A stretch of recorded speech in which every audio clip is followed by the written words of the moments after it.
Cukup bodimu yang bermaksiat, hatimu jangan. Misalnya saya mempunyai keinginan berangkat dari rumah, ingin membeli sebuah cewek untuk kebutuhan Cewek itu hidup. seorang, Iya. orang sebuah. Poinnya saja Gus. Poinnya saja. Ingin melakukan sebuah persinahan. Ketika sampai di suatu tempat, saya membeli cewek itu dalam keadaan saya kurang sadar, tidak mengingat separuh, contohnya seperti itu, dan si cewek tersebut juga dalam keadaan mabuk. Terjadilah sebuah persinahan. Namun cewek tersebut adalah istri saya. Apakah? Tar dulu. Selamat siang dan salam sejahtera untuk kita semuanya. Hamdan wa syukranillah, salatu wassalamu ala rasulillah Sayyidina wa maulana Muhammad ibni Abdillah wa la hawla wa la quwata illa billah amma ba'dah. Saya tadi masuk, kita diminta untuk ngasih nama pondok pesantren. Saya kasih nama Hayatus Salam, yang artinya adalah hidupnya selamat, uripe selamat. Nah, anak-anak sekalian, sahabat-sahabat saya yang saya berdoa, mudah-mudahan apapun dosamu diampuni oleh Allah Subhanahu wa Ta'ala. Saya di luar dikenal sebagai pendakwah di kalangan kaum marginal. Dari tahun 2000 saya sudah mengawali karir dakwah saya di lokalisasi dan klub malam. Bersama saya tidak asing dengan kalangan marginal. Tahun 2000 usia saya 19 tahun, saya sudah mulai pengajian di lokalisasi Sarkem bersama para PSK. Nah, ternyata apa? Saya waktu itu memahami begini, Bapak Ibu. Ini juga mungkin psikologi yang bisa digunakan oleh teman-teman lapas, teman-teman pegawai ini. Lapas itu kan lembaga binaan, makanya namanya apa? Warga binaan, WBP, warga binaan pemasyarakatan. Artinya apa? Dakwah itu kan substansinya adalah pembinaan. Makanya kenapa Nabi Muhammad itu afiliasinya dengan malaikat Jibril, bukan Israel. Karena konten dakwah itu harus merangkul, bukan memukul. Contoh ketika kafir Quraisy nantang Kanjeng Nabi Muhammad Shallallahu Alaihi Wasallam. Orang Quraisy mengatakan begini, Muhammad, kalau kamu bisa menjadikan gunung itu menjadi emas, maka kami semua akan beriman mengikuti apa yang kamu ajarkan. Saat itu Nabi Muhammad andilau, antara dilema dan galau. Karena Nabi Muhammad juga mempunyai sifat manusia biasa seperti kita. Artinya kalau Nabi Muhammad bersedih, menangis. Kalian juga sama seperti kita, sedih, menangis. Nabi Muhammad, Nabi yang disifati dengan sifat manusia biasa. Nabi Muhammad lapar, ya makan. Sama dengan kalian, lapar, ya makan. Tidur karena ngantuk. Cuman bedanya Kanjeng Nabi sama anak-anak lapas Madiun satu. Kanjeng Nabi itu makannya sedikit, tidurnya sedikit. Kalau anak-anak lapas, dikit-dikit tidur, dikit-dikit makan. Ini itu aja. Nah, melihat kegalauan Nabi Muhammad, malaikat Jibril datang. Ingat, yang datang Jibril, bukan Israel. Jibril menawarkan apa? Muhammad, kalau Anda mau, kita minta sama Allah, gunung itu menjadi emas. Kalau yang minta Nabi Muhammad, yang mengaminkan Jibril, pasti mustajabah. Jangankan malaikat Jibril sama Nabi Muhammad. Saya anak-anak manajemen di Jawa Timur, bah, lapas Madiun minta acara kebangsaan pengajian di sana, bah. Tapi nggak ada anggaran. Oh, itu jelas, saya bilang itu. Itu jelas. Makanya kenapa saya berinisiatif datang. Kalau nunggu anggaran dari Pak Kalapas, sak modari ya ora ono. Ya akhirnya karena kebaikan Bapak Presiden, saya punya acara seperti ini Pak Kanwil. Karena orasi kebangsaan saya itu perintah lisan dari langsung dari Bapak Presiden. Saya 1 bulan itu punya stok kajian kebangsaan di kampus, sekolah. Untuk apa? Gerakan orasi kebangsaan, gerakan moderasi berbangsa dan beragama yang happy dan menyenangkan. Termasuk di anggota-anggota kepolisian, kita bagaimana memahami presisi itu seperti apa, kemudian di teman-teman tentara dan lain sebagainya. Karena tujuannya adalah kita memiliki wawasan kebangsaan yang baik dan benar. Makanya dulu Bu ya kita buat di Kota Madiun bersama anak-anak sekolah dan lain sebagainya. Dan alhamdulillah hari ini bisa hadir di tempat ini. Ya tentunya tidak berharap anggaran dari Kalapas gitu saja. Makanya Pak Kalapas, kalau Anda bertanya sama saya, ini adalah bukti cinta saya sama kalian. Cintanya Gus Miftah sama kalian itu seperti pasal 184 ayat 2 KUHP. Hal yang secara umum sudah diketahui dan tidak perlu lagi dibuktikan. Nah, ini Pak. Nah. Jadi Nabi Muhammad didatangi sama malaikat Jibril, menawarkan, udah kita minta sama Allah supaya gunung itu menjadi emas. Ternyata Nabi Muhammad menolak. Kenapa? Karena opsinya Jibril ini ngeri.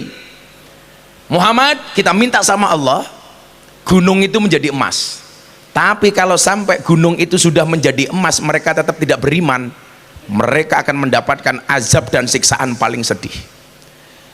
Nabi Muhammad nggak mau umatnya kena siksa itu, nggak mau.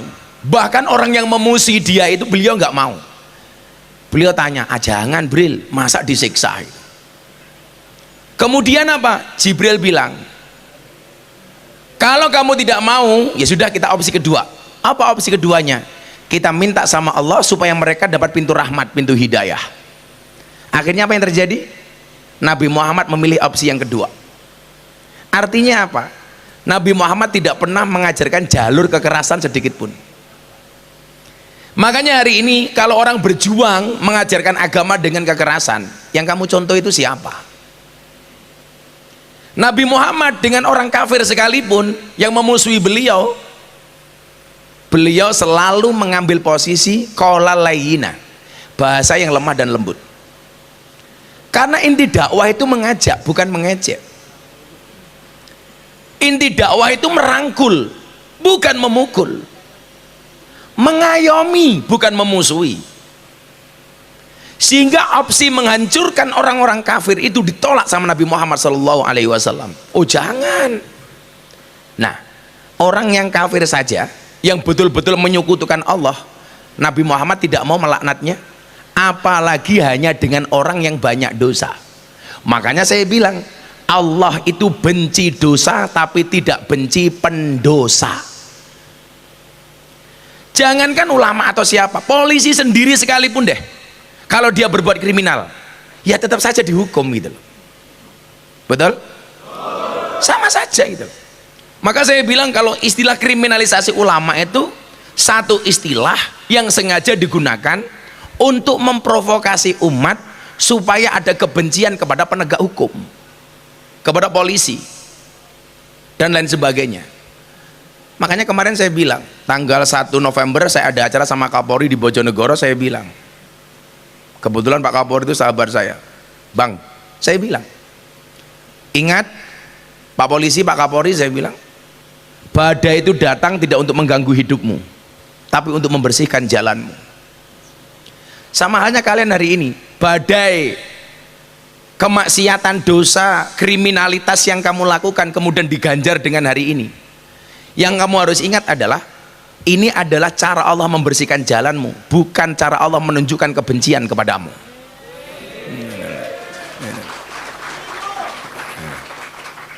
Kamu jangan bilang I love you, kamu cowok.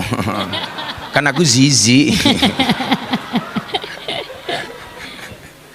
Nah, kawan-kawan sekalian, maka kemudian apa? Dalam surat Az-Zumar, Allah begitu indah menyapa para pendosa. Qul ya ibadiyalladzina asrafu ala anfusihim la taqnatu mir rahmatillah innallaha yaghfiru dzunuba jami'a innahu huwal ghafurur rahim. Ketika berbicara dengan para pendosa, ahli maksiat, pelaku kriminal, Allah tidak menyebut dengan kalimat apa? Hai para pendosa, no. Allah tidak mengatakan dengan mengatakan apa? Wahai engkau ahli maksiat, oh tidak. Makanya coba, anak-anak yang masuk lapas kemudian putusan sudah inkrah di pengadilan, bahasanya kan warga binaan, Pak. Bukan kok kemudian kamu di sini kasus narkoba ditulisi, wah terdakwa narkoba, enggak. Karena Allah sendiri ketika memanggil para pendosa dengan ahli zina umpamanya, Allah tidak mengatakan wahai engkau ahli perzinaan, ketok kayak ahli zina ngomong rupanya kayak kondom, enggak.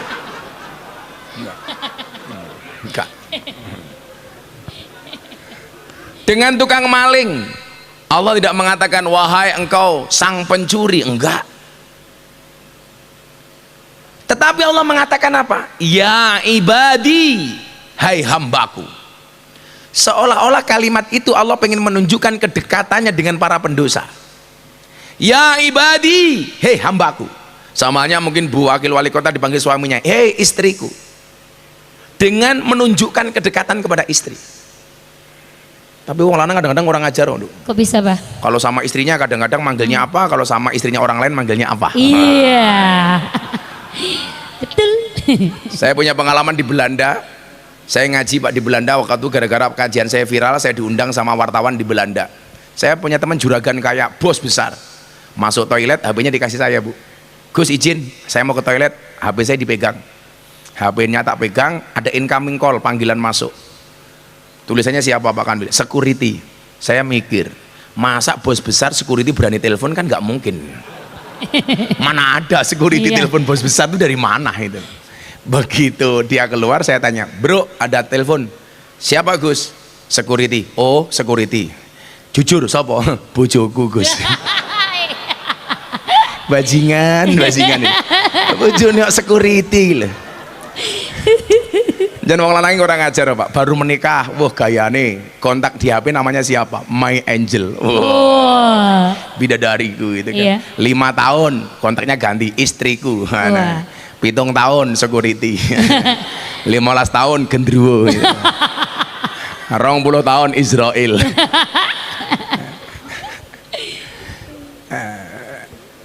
Jangan sia-sialah sama perempuan. Saya cuma mau kasih tahu Pak Kanwil, perempuan tuh karakternya satu. Kalau disakiti nggak pernah lupa, kalau menyakiti nggak pernah ingat. Itulah perempuan.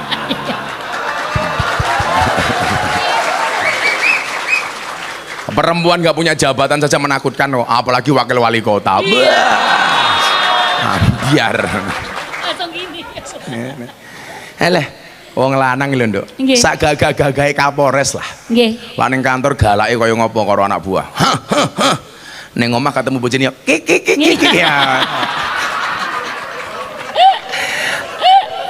Kiai sak pinter-pintere kiai diketak bojone goblok dadak. Wedok dilawan. Allah memanggil ahli maksiat tidak dengan ahli maksiat, tapi ya ibadi alladzina asrafu ala anfusihim, yang telah melampaui batas. Kenapa kalian berada di sini? Ya karena melampaui batas. Batas apa yang kamu lampaui? 1 batas agama, 2 batas undang-undang. Kalian harus ingat, ada kemaksiatan yang tidak berpotensi kriminal, ada kemaksiatan yang berpotensi kriminal. Oh kan beda Pak. Ada maksiat yang berpotensi kriminal, contoh narkoba. Narkoba itu secara agama jelas maksiat, itu bagian dari Maulimo. Maulimo itu apa Nduk? Maling, main, medok, madat, minum, mabuk. Maulimo. Kayak saya dulu masuk menikah sama istri saya langsung Maulimo, madep-mantep mangan melu morotua. Malah M10 sekalian, madep-mantep mangan melu morotua mering-mering menantu meneng mawon. Akhirnya M15 Nduk. Napa niku? Madep-mantep mangan melu morotua mering-mering menantu meneng mawon, morotua mati menantu melu marisi. Cocok. Akhirnya mertua saya cuma bilang, M1 napa Pak? Mati. Coba maling, katakanlah begini, maling itu secara hukum agama haram, itu maksiat, itu dosa, berpotensi kriminal. Mabuk itu mohon maaf secara agama dosa haram, tetapi belum tentu kriminal. Loh nggak kriminal, mabuk itu kan nggak kriminal. Mabuk itu jadi kriminal gara-gara mabuk kamu memperkosa. Maka yang kriminal apa? Memperkosanya. Orang mabuk, kalau mabuk kriminal, Nduk, tenang, orang klub malam semuanya dipenjara sama Pak Kapolres. Loh. Mabuk itu melanggar undang-undang agama, tetapi tidak melanggar undang-undang negara. Narkoba melanggar undang-undang agama, melanggar undang-undang negara. Memperkosa itu melanggar undang-undang beragama, melanggar undang-undang negara. Suka sama suka melanggar undang-undang agama, tapi tidak melanggar undang-undang negara. Nah, di wilayah ini mohon maaf, kita berada di satu negara yang negara kita itu bukan negara Islam, tapi sangat Islami. Negara kita itu bukan negara agama, tapi sangat agamis. Makanya ada dua norma yang harus kita pahami, norma beragama dan norma berbangsa dan bernegara. Nah, di norma agama kita punya undang-undang. Undang-undangnya apa? Takwa. Ada yang datang ke sini kena pasal 335, perbuatan tidak menyenangkan, macam-macam. Sehingga mohon maaf, itu terjadi karena kita nabrak aturan. Nah, mong bedane hukumane Gusti Allah karo hukumane negara iki beda le. Piye-piye Gusti Allah iki luwih fleksibel. Wong tumindak maksiat dinteni tobat. Tapi kalau kamu melanggar hukum normatif, ya langsung disikat. Jadi ada cerita, Pak. Ono santri kalau denger adzan nggak pernah mau berangkat ke masjid, telat terus itu. Begitu ada kiainya, adzan langsung mangkat ke masjid. Akhirnya kiainya bilang, kowe iki santri model apa? Karo Gusti Allah ra wedi, karo kiai kok malah wedi. Santri ini jawab, nggih kiai, wong Gusti Allah luwih apian daripada kiai. Nah, kawan-kawan sekalian ya, di wilayah itulah kemudian kita perlu ingat, menegakkan aturan itu menjadi penting. Orang yang selamat itu siapa? Yang melaksanakan perintah dan yang meninggalkan larangan. Perintah dalam beragama umpamanya, lakukan semuanya. Makanya kenapa kok anak-anak itu di tempat-tempat lokalisasi klub malam itu senang sama saya? Saya bilang, kamu maksiat? Nggih, Bah. Aku nggak urusan dengan kemaksiatanmu. Yang pertama saya ingatkan, kamu maksiat urusanmu, tapi ingat jangan melanggar kriminal, jangan berbuat kriminal, jangan melanggar hukum normatif. Kue ngelonde, kue urusanmu, tapi larang bayar, kriminal. Loh, kan berpotensi dilaporkan Pak Polisi ya, we. Pak Polisi, kroto kula sampun ditutul. Polisi ini takon, kroto ki apa nduk pakan manuk. Manuk sapa? Manukmu umpamane gitu. Loh. Ini kan maksiat yang kemudian juga melanggar hukum normatif. Kan jurah lucu, masa mlebu lapas gara-gara nutul kroto ora bayar gitu loh. Nah, saya bilang yang pertama itu. Yang kedua apa? Aku nggak urusan dengan maksiatmu, urusanku cuma satu. Seberapa banyak pun maksiatmu, jangan pernah kehilangan Allah dari dalam hatimu. Itu yang selalu saya bilang. Makanya dulu saya punya quote apa? Cukup bodimu yang bermaksiat, hatimu jangan. Kue mabuk ki urusanmu, aku nggak ada urusan. Tapi sak mabuk-mabukmu, aku punya kewajiban sebagai dai mengingatkanmu jangan pernah untuk meninggalkan Tuhanmu. Saya dulu biasa, Mas. Anak-anak mabuk di Malioboro saya datangi jam 2, jam 3. Gus, mabuk. Ya, nice. Saya samperin mereka, Pak. Gus, mbok tambahi kurang iki lho. Tak tambahi 100 siji ya. Napa, Gus? Engko subuh melu salat aku. Oh nggih. Saya kasih uang, Bu. Subuh krungu adzan, Allahu Akbar, Allahu Akbar. Apa janji kalian? Ikut sholat. Ayo sholat.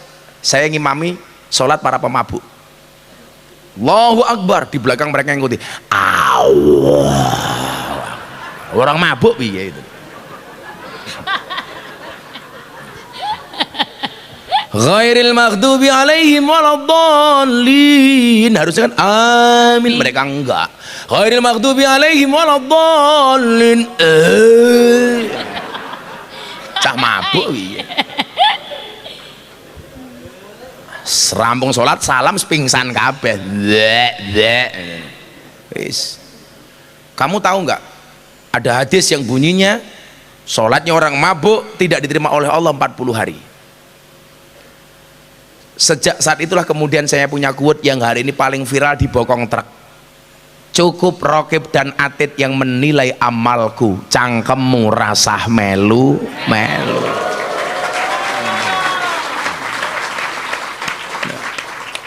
Lah, yang lucu anak-anak mabuk ini, bah, bener nggak orang mabuk itu sholatnya nggak diterima oleh Allah 40 hari? Oh bener. Loh, bagaimana dengan kami? Berarti rugi dong kami sholat. Saya bilang, hadis itu nggak ada yang salah. Cuman persoalannya, hadis itu hadisnya orang normal, sementara kalian abnormal. Kalau nunggu nggak mabuk, sholatnya kapan? Wong bendino cangkemmu mabuk. Maka tetaplah sholat walaupun kamu ahli maksiat. Mungkin kelasnya apa lah? STMJ lah. Sholatnya terus, maksiatnya jalan. Kalau bahasanya Bu Wakil Wali Kota mungkin amar ma'ruf nyambi mungkar. Nah, maka begini, saya mau mengaitkan antara kebangsaan, keagamaan dan kebangsaan kita. Kebetulan kemarin saya membuat metodologi di kampus namanya Al-Mizah Al-Miftahiyah. Jadi fun learning, bagaimana mengajarkan cara berbangsa dan beragama itu happy. Makanya gerakan saya namanya gerakan moderasi. Kalau di kepolisian zaman Pak Sigit itu dibuat oleh teman-teman Bang Wahyu Widada dan kawan-kawan namanya presisi. Jadi kalau dulu kan anti radikalisme gitu, dan lain sebagainya, baik dalam berbangsa maupun beragama. Yang pertama begini, sahabat-sahabatku di sini, nanti di akhir kita akan tanya jawab, tak kayak duit santai wae. Lumayan lah, tambahi dana kenakalannya masih. La taqnatu min rahmatillah. Jangan berputus asa dari rahmat Allah. Kenapa? Innallaha yaghfiru dzunuba jami'a. Karena Allah akan mengampuni dosa-dosamu semuanya. Maka yang perlu kamu lakukan di lapas Madiun hari ini adalah satu, menyadari bahwa yang telah kamu lakukan kemarin itu salah. Karena kalau kamu hari ini masih mengingkari, aku kira salah kok, aku dijebak kok dan sebagainya, kamu nggak akan menjadi pribadi yang baik. Aku dijebak koncoku kok. Kalau tak kemudian benar kamu nggak salah, kemudian kamu masuk di sini, jadikan itu berhusnudzon kepada Allah. Mungkin dengan cara ini Allah akan mengangkat derajat saya. Tapi kalau kamu bilang, wah, saku ngene. Saya contoh begini ya. Kan ada psikologi begini, Pak. Teman-teman binaan itu kalau ada anggota kepolisian umpamanya ketangkap kasus apa gitu. Wah, mereka senengnya rawa mawas mau diar kowe anak-anak. Kalau kamu punya perasaan seperti itu, kamu nggak akan jadi orang baik. Nggak akan jadi orang baik. Saya selalu bilang ini, menjadi penting itu baik. Tapi lebih penting menjadi baik. Nggak usah pengen jadi orang penting. Cita-citamu jadilah orang baik. Nah, maka yang pertama, menyadari kesalahan kamu. Wah, aku sadar aku ini salah kok. Kemudian yang kedua apa? Tidak cukup sadar, menyesal. Dan penyesalan itu pasti di belakang. Kenapa? Karena kalau di depan namanya pendaftaran. Makanya kenapa orang Jogja bikin belangkon kok jendolnya di belakang, Pak? Ini kalau saya umroh atau haji, Mbak Indra, ini saya bawa belangkon saya ini. Karena ini maskot. Dan belangkon saya ini memecahkan rekor sebagai belangkon termahal di dunia. Muktamar NU di Lampung, saya jual belangkon, saya sumbangkan ke NU. Anda tahu lagu berapa? 900 juta. Belangkon. Belangkonnya saya 100 juta, apalagi sarungnya. Apalagi isinya. Isinya belangkon goblok. Lah isi sarung. Emangnya aku cowok apaan? Menyesali. Kemudian yang ketiga apa? Niat taubat. Taubatan abdin dzalimin la yamliku li nafsi wala dharra wala nafa wala mauta wala hayata wala nusura. Ya Allah, kula tobat Gusti, kula salah. Nah, maka kemudian apa? Saya selalu bilang, lapas itu binaan, bukan pembinasaan, betul? Makanya saya sering ngobrol sama Pak Menteri Yasona Lawlai, bagaimana kemudian mendesain lapas-lapas ini lebih manusiawi. Karena memang perlu dibina, bukan dibinasakan. Dan kita lihat dari tahun ke tahun pengelolaan lapas itu luar biasa. Hari ini ada pesantrennya, nanti akan saya laporkan Pak Menteri, Pak. Tepuk tangan untuk lapas Madiun, keren ini. Jadi kalau kamu punya anak di rumah, kok bapak nggak pernah pulang, kenapa? Lagi mondok, leh. Nah, kamu punya alibi yang keren. Pondoknya apa? Pondoknya Gus Miftah di lapas Madiun, namanya Hayatus Salam. Keren. Nanti tak kasih syair, kamu baca di kamarmu kalau kamu malam susah itu. Hayatus Salam, Mautus Salam, Hayatus Salam, Mautus Salam. Itu cara Jawane apa? Uripe slamet, matine slamet, uripe slamet, matine slamet. Hayatus Salam, Mautus Salam.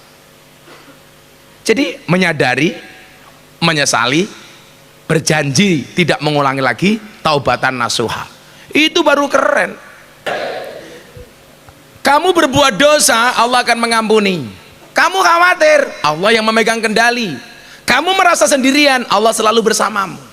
Nah, yang perlu diantisipasi adalah begini. Begitu orang mulai senang dengan agama, mulai mabuk agama, ini biasanya ada perilaku-perilaku yang salah. Salahnya di mana? Salah di dalam belajar agama. Sehingga banyak orang yang pahamnya salah atau salah paham di dalam beragama. Kesalahan pertama di mana? Ini Pak Kalapas, mohon izin Pak Kadek matur ya. Salah satunya itu adalah pemilihan guru agama yang tidak benar. Yang mengajarkan kebencian, mengajarkan head speed, melawan negara, menjelek-jelekan pemimpin. Ada guru agama yang mengatakan Indonesia tidak Islami, Pancasila bid'ah, dan lain sebagainya. Saya punya artikel nih, ada seorang ustadz yang mengatakan Pancasila itu Pancasila itu bid'ah. Orang kafir mencintai tanah air, kita cinta Madinah. Nah, sahabat-sahabatku ya, era pandemi itu Pak, orang banyak takut dengan mati. Karena takut dengan mati, maka keinginan belajar agama itu tinggi.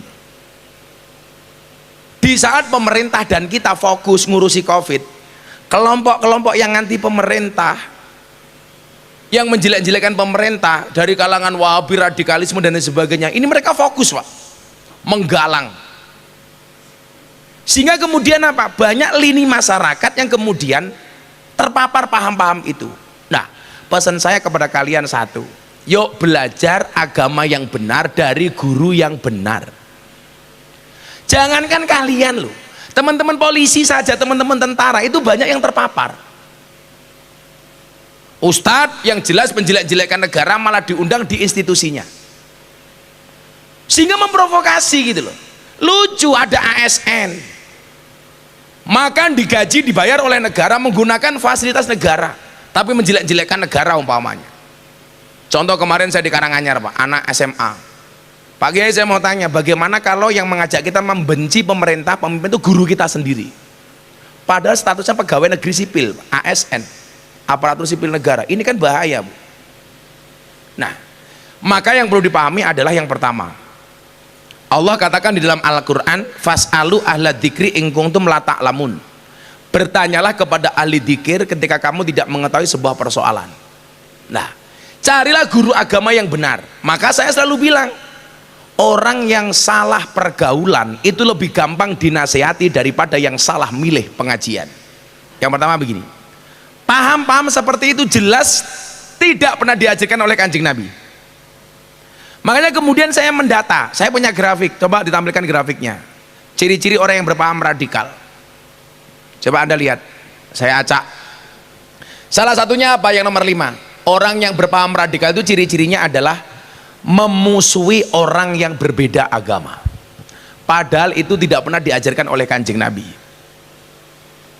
Jadi ya Pak Kalapas, kalau di dalam ada yang beragama lain ya difasilitasi, karena mereka juga berhak untuk mengamalkan agamanya walaupun di dalam lapas. Yang Kristen ya difasilitasi, ada Hindu Buddha ya difasilitasi. Makanya kemarin saya marah Pak, masih ada persekusi orang nutup gereja. Di Bogor orang ibadah Natal di rumahnya sendiri didatangi, diancam. Pengen ketemu Gusti Allah kok diseneni, itu dari mana nalarnya itu? Makanya dulu ketika Pak Sigit kabar eskrim mau jadi Kapolri kan dihujat. Ini negara Islam, Indonesia mayoritas Islam, kenapa Kapolrinya orang Kristen, orang Katolik, orang non Islam? Tanpa diminta saya ketemu wartawan, saya bilang, Polri itu lembaga Kamtipmas, bukan lembaga agama. Semua agama ada di dalam Polri. Artinya siapapun apapun agamanya, selama punya kapasitas dan kualitas, dia berhak menjadi Kapolri, termasuk Bang Sigit. Yang salah itu kalau Pak Sigit jadi ketua MUI, itu baru salah itu loh. Sama umpamanya Kalapas di sini, Pak Kadek, semuanya berhak selama ada kapasitas. Betul Pak Imam ya? Begitu sudah punya pilihan agama masing-masing, dikasih ajaran toleransi, jangan saling menjelekkan.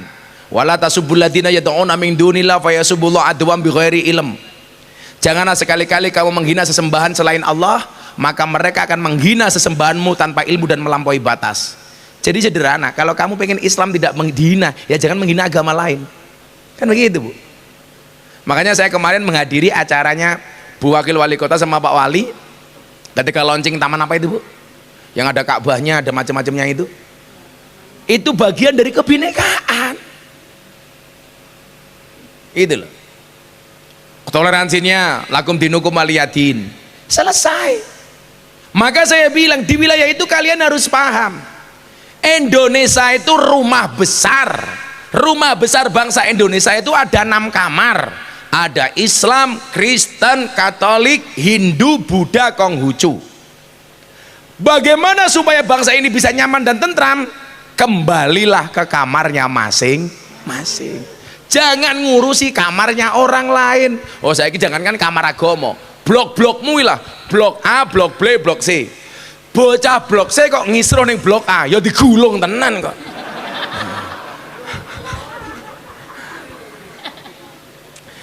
Saya itu punya pengalaman Pak. Saya dulu di Wirogunan tuh sampai izin sama Kalapasnya. Pak Kalapas, saya mohon izin ya, tak nginep di sini semalam 2 malam. Saya nginep di dalam Pak.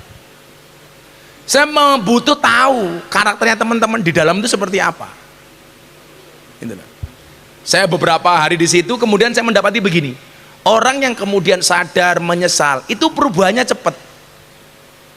Tapi kalau nggak ada sadarnya, nggak ada menyesal, wah hati-hati, masuk lapas maling pitik, metu dadi ahli maling wedhus. Karena nggak ada penyesalan, lan jero ketemu gembong-gembong kabeh.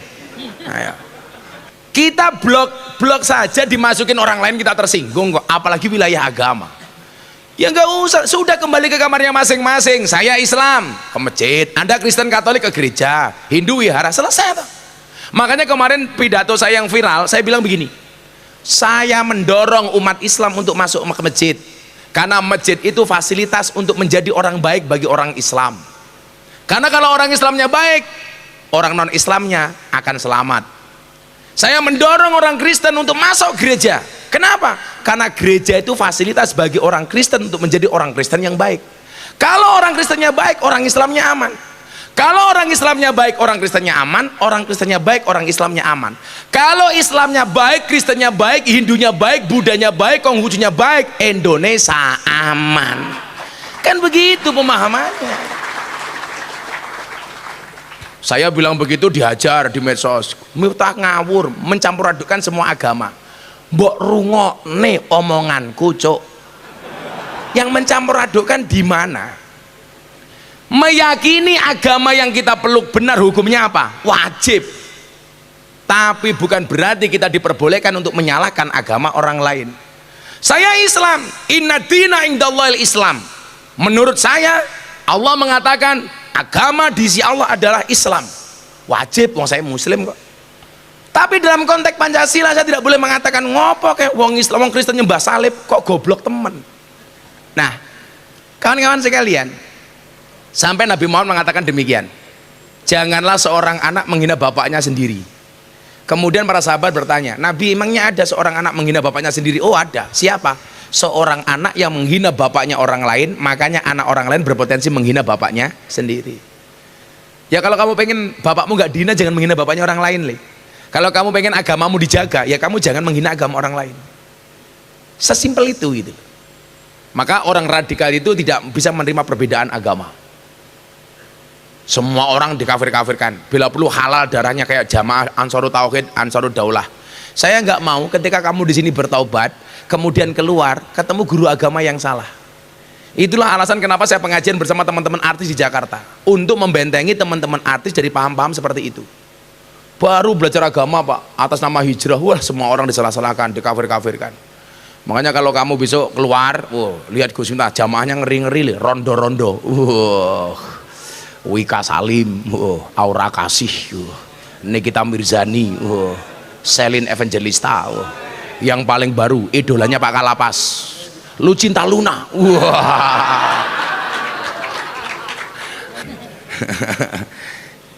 Ya, jadi jangan sampai besok kalian keluar dari sini salah pergaulan, milih pengajian dan lain sebagainya.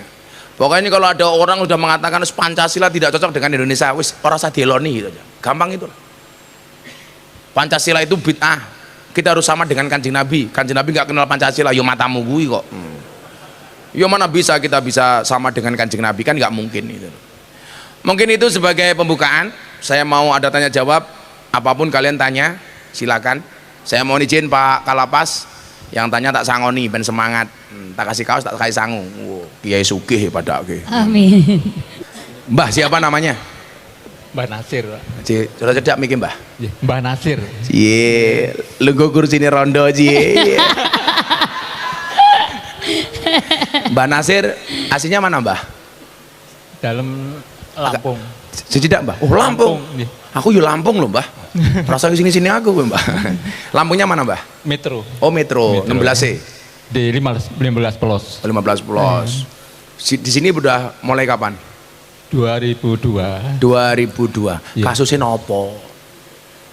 Ya saya kebetulan bangun perumahan. Omongan perumahan. Oh jadi pemborong. Janji sama pihak pemborong. Beliau telat merealisasikan, akhirnya saya diserang sama peminat-peminat. Oh ya wes sabar. Ya. Umurnya berapa? Umurnya 70 kurang setahun. 70 kurang setahun 69. 69 bro, 69. Oi. Berapa tahun di sini Mbah? Setahun setengah. Setahun setengah. Berarti bentar lagi keluar. Insya Allah. Alhamdulillah rasanya kono meneh. Ya. Apa pertanyaannya Mbah Nasir? Sebelumnya saya mohon maaf. Sudah saya maafkan, santai saja. Dulu Pak Yai dekat sama Deddy Kambuser. Deddy Corbuzier. Bukan dulu sampai sekarang. Iya sampai sekarang ya. Makanya. Apa? Ini mau tanya? Oh, tangkin dong. Nah, Yes. ya nun sewu, beliau kan memang seorang pesulap ya profesinya. Magician.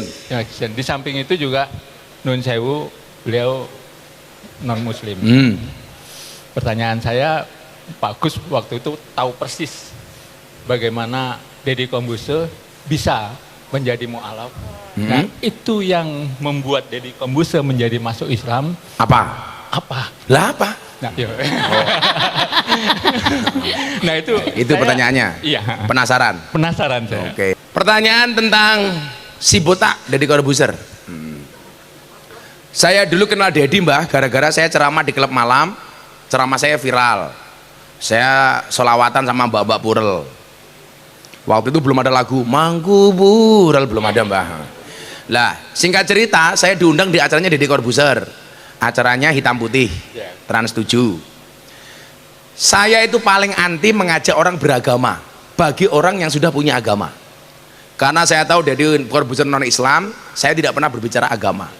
Tapi Deddy Corbuzier bertanya sama saya tentang bagaimana pandangan Gus Miftah terhadap Pancasila dan agama. Nah, waktu itu saya bilang, Mas Deddy, saya bilang hampir sama dengan yang tadi saya bilang.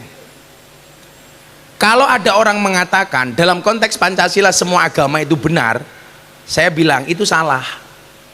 Yang pas apa? Semua agama itu benar bagi penganutnya. Sehingga kemudian apa? Agama ini diberi ruang oleh negara untuk menjalankan perintah agamanya tanpa harus diintervensi oleh pihak manapun.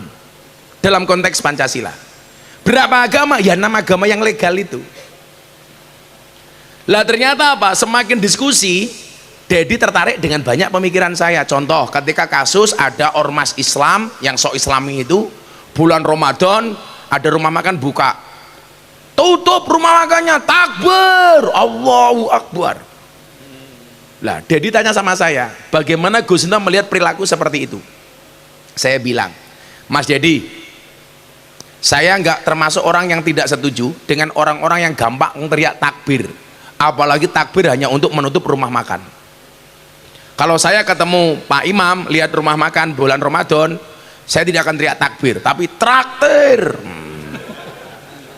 Nah, orang terganggu puasanya hanya gara-gara melihat rumah makan buka. Ini amatiran bagi saya. Orang puasa itu salah satu tujuannya apa? Menumbuhkan sensitivitas untuk merasakan penderitaan orang miskin. Kalau kita bulan Ramadan melihat rumah makan terbuka, tersinggung, harusnya kita malu sama orang miskin. Orang miskin saben hari lewat rumah makan dan nggak bisa beli, mereka nggak pernah marah. Kenapa kita hanya melihat bulan Ramadan saja kita marah? Itulah alasan Mbah, kenapa orang berpuasa itu mulutnya bau. Kenapa Mbah wong poso cangkeme mambu? Mergo cangkeme ora tau diinget Mbah. Ya ora kok. Kenapa orang berpuasa itu mulutnya bau? Supaya orang berpuasa itu banyak diamnya. Maka bulan puasa yang harus ditutup itu bukan rumah makannya, tapi cangkemnya. Lah, Deddy itu tertarik. Dia Ramadan, saya puasa, dia menon Islam. Saya datang ke dia siang-siang bawa nasi bungkus, nasi Padang, Mbah. Karena saya tahu Deddy Corbuzier suka makanan Padang. Saya bungkuskan nasi Padang. Dia kaget, lu gila ya? Lu puasa, gua kagak. Kenapa lu bawain gua makan siang? Teman-teman lu yang lain puasa minta dihormati. Saya bilang, saya puasa tidak minta untuk dihormati, tetapi puasa itu akan melahirkan pribadi yang terhormat. Nah, pemikiran terus akhirnya terakhir sebelum dia masuk Islam, dia tanya begini sama saya, Gus Miftah, bagaimana dengan orang yang mengatasnamakan membela Islam? Oh, saya tidak setuju. Kenapa? Islam itu sempurna. Kalau kita membela Islam berarti kita meragukan kesempurnaan Islam. Gus Miftah setuju juga orang mengatakan kita bela Allah. Loh, kowe iki sapa? Allah itu maha segala-galanya, kamu itu lemah. Kok kamu membela Allah? Berarti kamu merasa lebih hebat daripada Allah. Contoh, kalian jadi tersangka. Kenapa butuh bantuan pengacara? Karena tersangka itu lemah, butuh dibantu oleh pengacara. Kalau saya mengatakan menolong Allah, yang butuh ditolong itu bukan Allah, saya, kita. Saya nggak setuju dengan istilah front pembela Islam. Kalau front pembela Muslim, saya setuju. Contoh, kasus di Rohingya, orang Muslim dibakar, dianiaya. Kita bantu, kita advokasi, kita guiding, itu keren. Kalau Islamnya mau sudah sempurna, masa kita meragukan kesempurnaan Islam? Akhirnya dia menyatakan, Gus, telepon saya dia, Gus, I will to be a Muslim. Saya pengen jadi orang Islam. Saya tolak Mbah, nggak usah. Jadi orang Islam itu berat, Ferguson, berat. Cukup aku saja, kamu nggak akan kuat, saya bilang. Dia ngeyel, pokoknya saya pengen masuk Islam. Sudah cari kiai yang lain. Deddy Corbuzier bilang apa? Dulu Gus Miftah pernah bilang sama saya, kalau seandainya saya masuk Islam, Islam saya besok seperti apa tergantung pintu masuknya. Kalau pintu masuknya keras, maka Islamnya akan penuh dengan kekerasan. Kalau pintu masuknya suka marah-marah, maka Islamnya akan penuh dengan kemarahan. Tapi kalau pintu masuknya ramah, maka Islamnya akan menjadi Islam yang ramah dan menyenangkan. Dan Deddy bilang waktu itu, kalau saya harus masuk Islam melalui pintu yang ramah, this is you.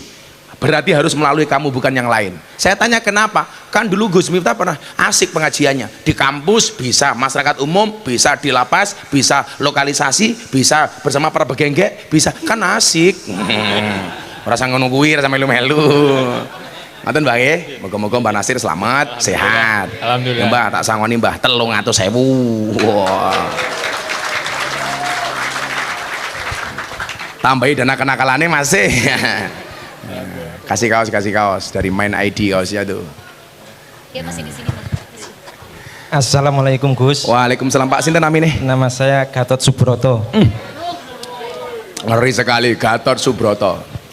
Untung bukan nganu. Gatot Koco. Gagal total kok kayak cocot.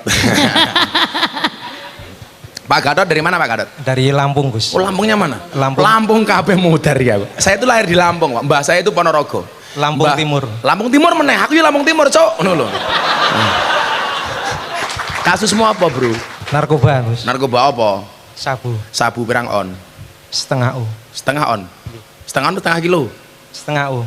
Setengah O. Oh. Oh. Udah berapa lama di sini? Kalau di sini sudah 7 bulan. 7 bulan. Total Kalau- berapa vonisnya?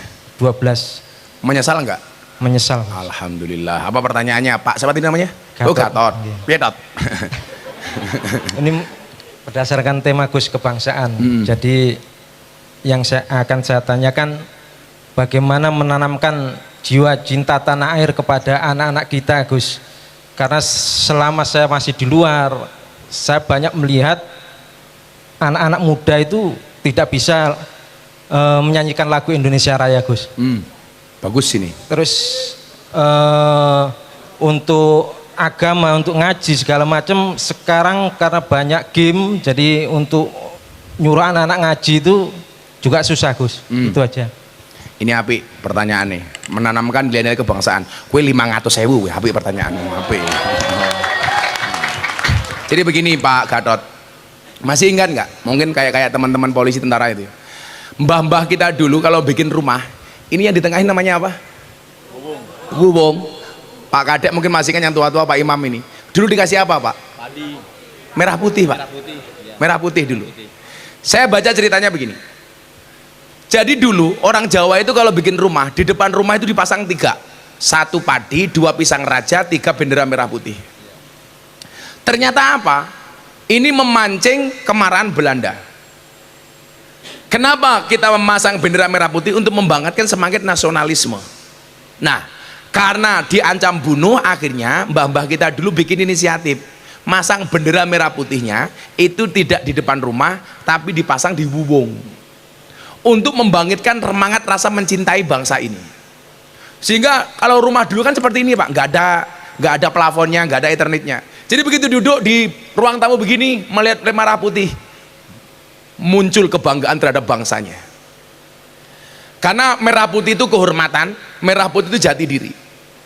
Makanya saya itu tersinggung kalau orang masang bendera merah putih itu seadanya. Saya kemarin pengajian di satu daerah, merah putih dipasang di belakang gitu. Salah satu talinya lepas, sama panitia dibiarkan saja. Pilihannya cuma 2, didandani sing apik, dibenerke, atau dicopot, dilempit sing apik. Karena guru saya mendidik saya untuk mencintai bangsa ini dengan cara seperti itu. Saya kemarin dari Pekalongan, ulang tahunnya Habib Lutfi, guru saya itu. Kita mau masuk ruangan, baru jalan, di tengah jalan dalam keadaan hujan, tahu-tahu panitia sudah menyanyikan lagu Indonesia Raya. Apa yang beliau lakukan? Langsung berdiri di tempat, tidak bergerak, menunggu dengan seksama, bersama-sama menyanyikan lagu Indonesia Raya. Makanya kalau saya pengajian di mana-mana, kok waktu Indonesia Raya saya nyanyikan, kok panitia jalan wirawiri, saya betul-betul marah saya. Soal itu Pak, saya fanatik Pak. Kenapa? Karena resolusi jihad Mbah Hasyim Asy'ari mengajarkan kepada kita hubbul waton minal iman. Mencintai negara itu bagian dari iman. Artinya apa? Hari ini saya melawan paham yang mengatakan mencintai negara itu tidak ada dalilnya. Tapi lucunya apa? Untuk mencintai bangsanya dia mengatakan tidak ada dalilnya. Tapi ketika Palestina dibom, dia membela pertama kali. Untuk mencintai bangsanya dia cari dalil. Kenapa untuk mencintai, mohon maaf, untuk mencintai bangsa lain dia tidak butuh dalil. Kenapa untuk mencintai bangsanya sendiri dia cari-cari dalil? Apakah Nabi Muhammad mengajarkan untuk mencintai negaranya? Oh iya. Makanya kenapa kita harus hormat merah putih, Pak? Karena itu jati diri bangsa. Nabi Muhammad ketika harus terpaksa pindah dari Mekah ke Madinah dalam peristiwa hijrah, beliau menatap kota Makkah sambil menangis. Beliau mengatakan, wallah innaki la hablul ardi ilayya, demi Allah kamu adalah tanah yang paling aku cintai. Kalau seandainya tidak ada sesuatu, saya tidak akan pernah meninggalkan kota Makkah. Begitu cintanya beliau dengan negaranya. Masuk kota Madinah, beliau mengangkat tangannya, Allahumma habib ilana al-Madinah kahubina ila Makkah au asyad. Ya Allah ya Rabb, anugerahkanlah kepadaku untuk mencintai kota Madinah sebagaimana aku mencintai kota Makkah. Nabi Muhammad mengajarkan kebangsaan kepada kita. Pertanyaannya, kenapa Nabi Muhammad mencintai tanah Arab? Jawabannya sederhana, karena Nabi Muhammad lahir di Arab, besar di Arab, berjuang di Arab, hidup di Arab, meninggal dimakamkan di tanah Arab. Itu alasan kenapa Nabi Muhammad mencintai tanah Arab. Kenapa Gatot, saya, Pak Imam, kita semuanya harus mencintai Indonesia? Kita lahir di Indonesia, besar di Indonesia, berjuang di Indonesia, mati dimakamkan di Indonesia. Itulah alasan kita mencintai Indonesia. Kalau tadi bilang mencintai tanah air itu kafir, ya cangkemmu kuwi gitu loh. Kami lebih mencintai kota Madinah, mbok minggato ning Madinah kono itu. Saya mencintai Madinah, wong di sana ada makamnya Nabi, tapi sesuai dengan proporsinya. Kenapa saya mencintai Indonesia? Karena saya mencintai Nabi. Nabi Muhammad mencintai negaranya, saya juga mencintai negara saya. Makanya kalau berkait dengan atribut dan simbol negara, saya fanatis, Pak. Saya nggak suka orang ngomong Jokowi loh, kalau dengan pemimpinnya saja dia tidak hormat, bagaimana orang lain bisa menghormati pemimpin kita, Pak? Kan pemahamannya seperti itu. Dulu saya diajarkan mencintai bangsa dan pemimpin saya. Dipasang di kamar saya sama kiai saya, gambarnya Mbah Hadrat itu Syekh Hasyim Asy'ari. Saya belum kenal, saya masih SD. Saya tanya sama kiai saya, Kiai, kenapa? Ini siapa? Mbah Hasyim Asy'ari, pendiri Nahdlatul Ulama, pahlawan nasional. Jasa-jasanya beliau ceritakan. Saya miris, anak-anak hari ini nggak kenal lagi dengan pahlawan-pahlawan, Pak.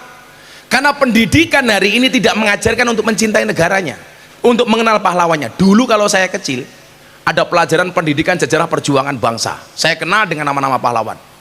Anak sekarang nggak tahu, Pak, Cut Nyadin itu siapa, Cut Mutia itu siapa, nggak tahu. Taunya Cut Keke, Cut Tari, Cut Mini. Ayo. Ayo. Dulu kita diajarkan lagu-lagu kebangsaan, ngerti hafal saya, Pak. Sekarang mana, Pak? Anak-anak taunya apa coba sekarang? Mangku Purel. Karena nggak pernah diajarkan gitu.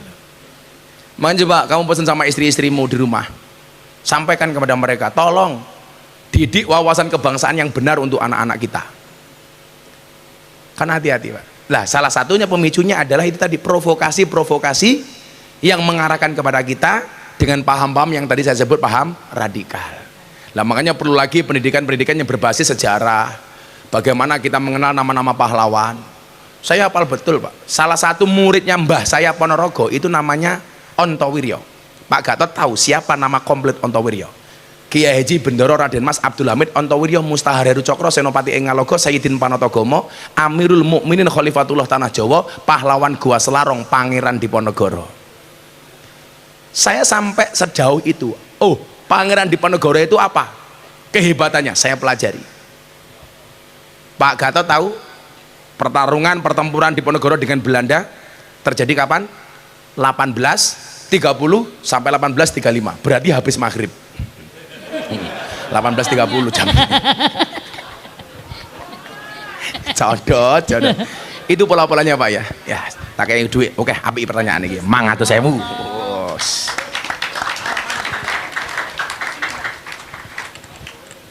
Gimana? Santai wae.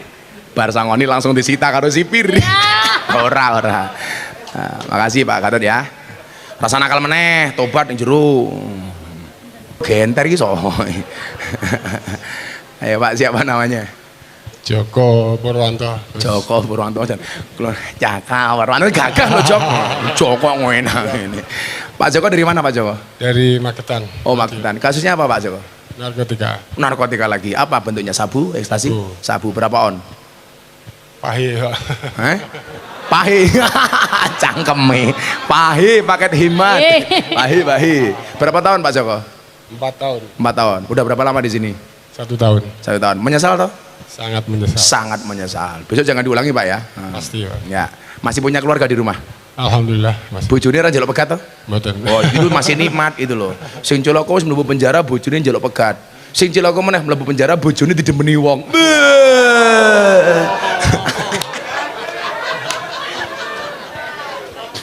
Langsung nyanyi lagunya Guyon Waton kali nduk.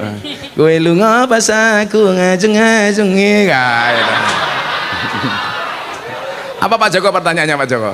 Ya, itu Gus sesuai pertanyaan Gus tadi. Bojomu gunggil pegat? Belum. Justru itu yang saya tanyakan. Karena di dalam Islam tidak memberi nafkah istri, lahir maupun batin sudah dianggap Siho taklik ya, siho taklik. sedangkan kita di sini bukan 1 hari 2 hari tapi mungkin 1-2 tahun. Apakah setelah keluar nanti kita harus menikah lagi dengan istri atau bagaimana? Sekarang posisinya begini. Cangkeme. Pak Joko ngene Pak, aku nganan, kowe ngiwo. Aku bertahan, kowe karo wong liya. Iya. Lah sekarang statusnya cerai. Enggak. Kalau enggak cerai, jadi kan begini Pak. Sigo taklik itu tidak serta-merta berlangsung. Lah, kalau toh kemudian ada orang yang melakukan apa namanya? Tajdidun nikah, pembaharuan nikah. Untuk menghilangkan rasa syak atau khawatir, itu boleh-boleh saja. Tapi itu tidak harus. Kecuali sudah ada sigo talak dari jenengan dan lain sebagainya. Besok Anda keluar dari sini, aku mantep Gus, kalau saya harus memperbarui nikah saya, boleh. Tapi kalau enggak juga enggak apa-apa. Yang penting hari ini istri harus diberikan pemahaman bahwa keadaan saya seperti ini dan saya akan kembali ke rumah. Ojo kaya kuwi, bocah-bocah kuwi. Prinsipnya kaya Sprite zaman biyen. Isinya boleh tumpah di mana-mana asalkan botolnya tetap kembali ke rumah. Rupamu cah. Gak boleh. Artinya apa? Tanggung jawab kamu hari ini yang pertama, silatul qulub, nyambung silaturahmi dengan hati. Bagaimana caranya? Kamu doakan anak dan istrimu. Untuk istriku di rumah Al-Fatihah, anakku di rumah Al-Fatihah. Ya sebatas itu yang kita harapkan hari ini. Kemudian yang kedua apa? Tunjukkan kepada istrimu, anakmu dan keluargamu, kamu menjadi kepala rumah tangga yang bertanggung jawab. Dengan apa? Dengan tidak berulah di dalam lapas itu sudah bagus. Pak Kalapas kan mohon izin ya, di dalam kita punya anak istri di rumah, di dalam kisruh coba. Itu kan memberatkan anak istri kita di rumah. Dengan berperilaku yang baik, menjaga akhlakul karimah, supaya dapat remisi, dapat pengurangan tahanan, itu bagian dari tanggung jawab Pak Joko. Tapi kalau kita merasa aku pengen mulai neng omah tapi neng kene kelakuannya sing ora-ora, akhirnya malah kita diperberat dan lain sebagainya. Kita menimbulkan masalah baru. Itu orang-orang yang tidak sadar. Makanya minimal kamu ingat sadar diri, sadar posisi. Sing nom tambahin nomor 3, sadar rai kan.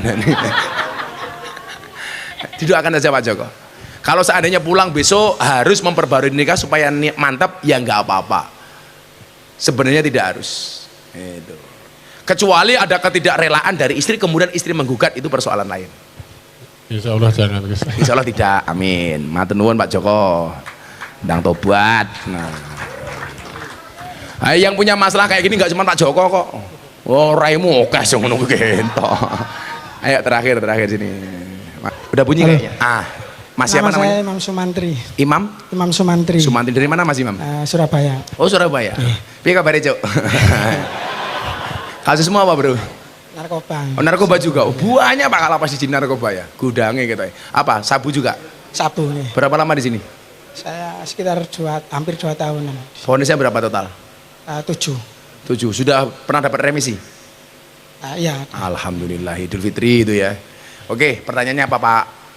Terkait amar ma'ruf niku nyambi mungkar niku. Niku kan nggih. Niku kan kondisine agak dekat. Ten lingkungan kula niku kan nggih rata-rata kan ngoten. Nah, niku kan nek damel salat niku pripun Maksudnya? niku. Waktu itu kan mantun ngobat, mantun Masuk ning jero jek iso ngobat. Mboten ten mriki. Oh. Waktu niku ten griya niku. Terus kan rencang-rencang kula kan niku.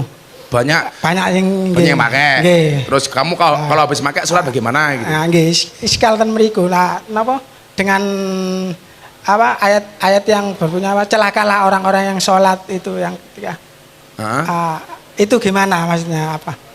Ketika Coba diteruskan ayatnya, jangan berhenti di celaka orang yang sholat. Lah orang yang sholat yang celaka seperti apa coba? Alladzina hum yurauna wa yamnaunal maun. Coba yang kamu tanyakan apa? Ketika kan habis make itu kan nggak sadar, mungkin antara sadar dan nggak sadar itu kan. Fly. Alhamdulillah. Terus pertanyaannya? Itu gimana maksudnya? Biasanya kan Gimananya itu apanya? Sholatnya? Iya, maksudnya itu kan hati itu kan kadang-kadang mikir kayak apa aku sholat gitu. Itulah salah satu alasan kenapa tadi yang ditanyakan sama Mbak Wulan. Enak-enak kok dilarang, nyatane iki lho. Enak apa? Kentir gitu loh. Lah, kalau kondisi seperti itu, aku ra usah sholat sekalian wae lah ono. Kuwi tambah salah. Contoh, Pak Kanwil punya teman-teman sipir, dia salah operasi atau salah melaksanakan tugas, dia membuat kesalahan, langsung dikasih surat peringatan. Karena kamu membuat kesalahan, maka bulan ini kamu tidak digaji umpamanya nggih. Sipirnya langsung bilang, wah aku ora digaji kok, wis bulan ini aku rasa kerja sisan. Kira-kira sama Pak Imam dipecat apa ora? Dipecat. Tetap kerja walaupun tidak digaji. Artinya apa? Tetap sholat. Kalau karyawannya yang tidak digaji dia tetap bekerja, menunjukkan perilaku baiknya, kerjanya tambah semangat, disiplin, atasan pasti punya kebijakan. Bocah iki kok apik ya, orang tak gaji jek gelem nyambut gawe kok, ijik patuh. Akan menjadi catatan tersendiri. Padahal nyuwun sewu Mas Imam, Gusti Allah ki luwih apik tinimbang atasan. Betul? Atasan ra iso dinego, Bro. Gusti Allah iso dinego, Bro. Artinya apa? Dalam kondisi seperti itu, seminimal itu, kalau memang masih bisa sholat, masih bisa ibadah, tetap. Ya itu. Lah saya itu paling nggak suka ketika orang membaca ayat sepotong-sepotong. Celakalah bagi orang yang sholat. Itu kan ada kelanjutannya. Lah orang sholat seperti apa yang celaka? Kemudian apa? Ada tafsir minimalis, Mas. Artinya minimalis itu apa? Seminim mungkin apa yang bisa kita lakukan. Itu. Contoh begini, saya itu kalau nasihati mbak lokalisasi, bah malaman kita melayani tamu, terus bagaimana kalau pagi? Ya tetap sholat. Kamu pulang mandi besar, kamu sholat. Lama-lama mereka malu, Mas. Kemarin saya ada wartawan dari Belanda, nggak percaya masa di lokalisasi bisa pengajian. Apa hikmahnya? Akhirnya mereka apa Pak Kakanwil? Dari Belanda datang, coba ceritakan apa manfaat pengajian dari Gus Miftah. Ada PSK yang angkat tangan. Abah nggak usah jawab, kami saja yang jawab. Saya mau cerita, kemarin saya menerima tamu menjelang adzan subuh, transaksi deal dengan tamu masuk kamar. Begitu masuk kamar terdengar adzan subuh, Allahu Akbar, Allahu Akbar. Saya bilang sama tamu saya, Om pending dulu ya Om. Emang kenapa Mbak? Ada nih Om nggak enak. Emangnya apa? Saya jamaahnya Gus Miftah Om. Rampung adzan, tamunya bayar. Mbak nggak usah dilanjutkan. Sudah selesai saja, nggak usah diteruskan. Emangnya kenapa Om? Saya juga jamaahnya Gus Miftah. Seminimal itu Mas. Kebaikan yang bisa kita lakukan. Jangan berhenti berbuat baik kalau kamu belum bisa berhenti berbuat maksiat. Tetaplah sholat walaupun kamu maksiat. Jangan berhenti sholat kalau kamu belum berhenti maksiat, sehingga kamu akan menikmati sholat itu.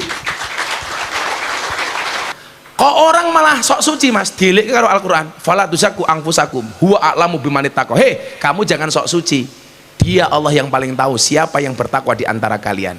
Maka saya selalu bilang, surga dan neraka Allah ciptakan sama-sama untuk para pendosa. Allah ciptakan surga untuk para pendosa yang mau bertobat, dan Allah ciptakan neraka untuk para pendosa yang tidak mau bertobat. maka bertobatlah. Gitu Mas Imam. Makasih Mas Imam. Tobat ya Imam ya. Apa? Assalamualaikum warahmatullahi taala wabarakatuh. Waalaikumsalam. Langsung saja Inggris. Namanya siapa? Nama saya Riyadi. Cangkem Madura ya? Nggih. Oh, patek jeleng. Berasal dari Madura, Kota Sampang. Oh, Sampang. Tangkapan Kapolres Kabupaten yang dipimpin oleh Bapak Anton.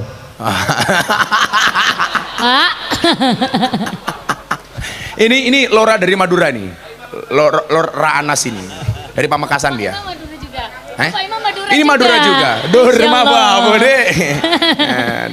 Apa Mas apa namanya? Riyadi. Riyadi. Kasus apa Rid? 363. 363 pencurian. Nggih. Meleng apa kowe mbiyen? Mobil kan. Oh, mobil ngeri. Nah, terus pertanyaannya apa Mas Riyadi? Pertanyaan saya adalah seperti ini. Saya perumpamakan. Ntar dulu. Khawatir yang dihadapin ini tokoh yang paling besar sejagat raya di Indonesia ini. Alah, Bukan biar orang saya seneng ngasih kaleng-kaleng duit. ini. Ah, iya. Apa Mas Riyadi? Kamu Saya tahu Riyadi itu perumpamakan artinya apa? kepada saya sendiri. Berarti kamu lahir Idul Fitri? Bukan Mas. Lah Riyadi kok. 17 Agustus. Loh kok hubungannya opor ya? Madura. Orang ngerti. Riyadi itu kalau orang Jawa itu Riyadin itu Idul Riyadin. Fitri. Riyadi kok 17 Agustus gitu. Mau medasku. Inilah Mentang-mentang inilah kan Madura. orang Susah Madura ditebak. namanya Riyadi itu kan gaul Pak, kan gitu. Oh, gaul matamu sok-sokan gaul. Apa Ri? Saya perumpamakan kepada diri saya sendiri. Contohnya seperti ini. Misalnya saya mempunyai keinginan berangkat dari rumah, ingin membeli sebuah cewek untuk Cewek kebutuhan itu hidup. seorang, Iya. orang sebuah. Poinnya saja Gus. Poinnya saja. Ingin melakukan sebuah persinahan. Ketika sampai di suatu tempat, saya membeli cewek itu dalam keadaan saya kurang sadar, tidak mengingat separuh. Contohnya seperti itu, dan si cewek tersebut juga dalam keadaan mabuk. Terjadilah sebuah persinahan. Namun cewek tersebut adalah istri saya. Apakah? Tar dulu, pahami dulu. Sulit sampean nanti mencari jawaban yang seperti ini. Yakin dah? Begitu Nah. sulit. Setelah itu, apakah saya dan istri saya terlepas dari dosa persinahan, atau masih adakah dosa di antara zina yang tidak disengaja? Sedangkan itu istri saya. Tafadhol Kak. API. Ngosek nunggu dhisik. Mendem tuku cewek, ada. Sing wedok ya mendem. Bahasan dikeloni bojone dhewe. Nah.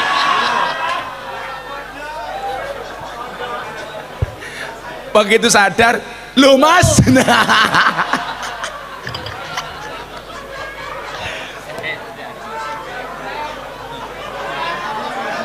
Pengguna sekitar ini, pengguna sekitar. Iki angel iki. Ini angel. Apakah ini saya begini.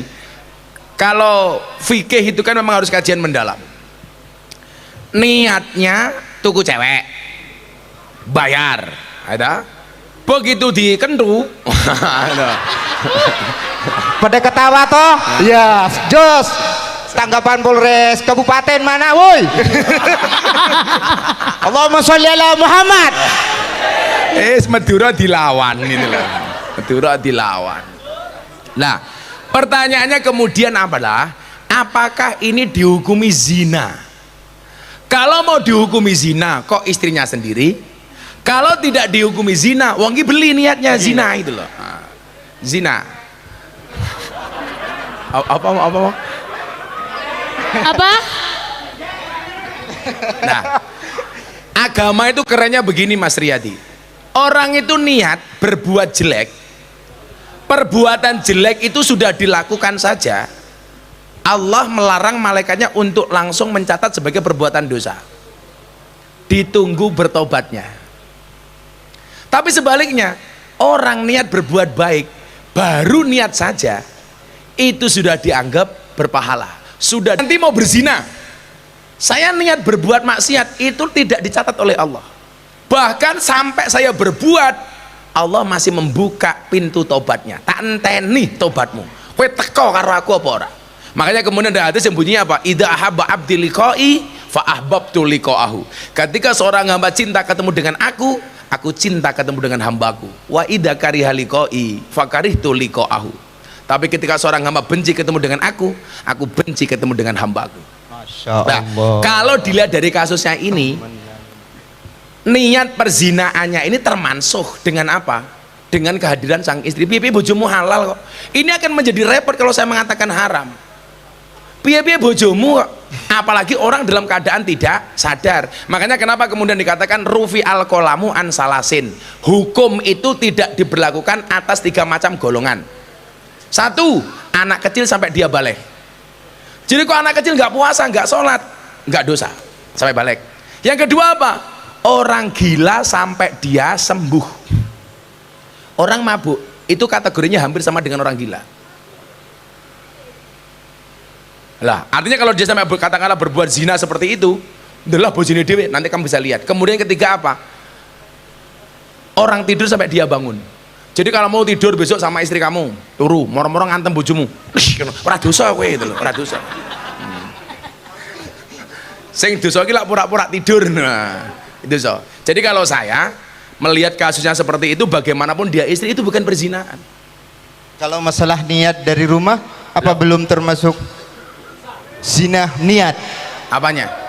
Sedangkan niat dari rumah, Orang niat berbuat maksiat kan tidak langsung ditulis sebagai perbuatan dosa. Yang tadi saya bilang, aku niat pokoknya aku mau tuh Pak Kapolres tak antemi. Apakah saya dosa? Oh tidak.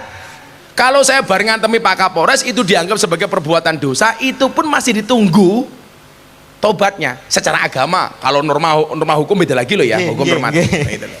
Oh bojomu dewe, kecuali bojone tanggamu, rupamu. Tak pikir mau nggak gitu pertanyaannya.